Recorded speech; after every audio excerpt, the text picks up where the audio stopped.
Abordons à présent les autres transformations qu'induisent l'arrivée d'un enfant. Donc, nous venons de le voir, il y a d'importantes transformations physiques et psychiques qui démarrent dès la grossesse. Mais ce n'est pas tout.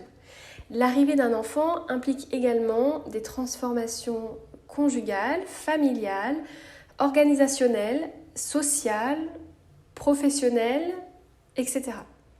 Ces bouleversements peuvent également se faire sentir dès le début de la grossesse ou bien plus tard en postpartum.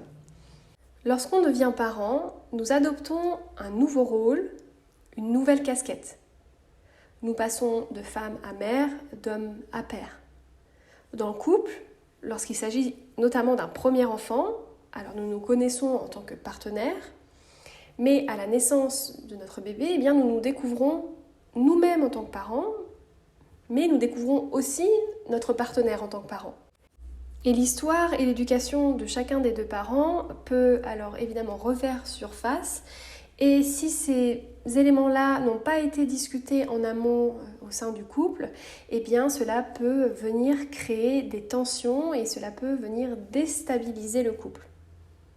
Et puis accueillir un enfant, c'est aussi créer de la place dans son foyer, dans son travail, dans sa vie sociale, dans ses loisirs.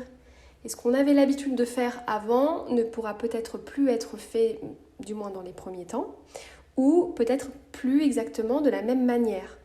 Et donc ça requiert une certaine ouverture d'esprit et une adaptabilité, et c'est tout un écosystème qui est bouleversé. Et devenir parent, c'est aussi un changement de statut générationnel.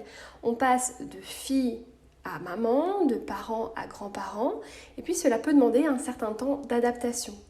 Parce que la maternité au sens large, eh bien, c'est finalement un processus global que l'on peut appeler le processus du devenir mère.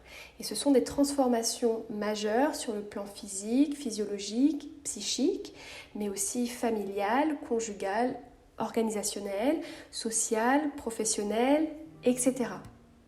Et on peut également parler du processus du devenir père pour le coparent, qui n'est peut-être pas tout à fait le même que le processus du devenir mère, mais le coparent traverse lui aussi une période de grande transformation.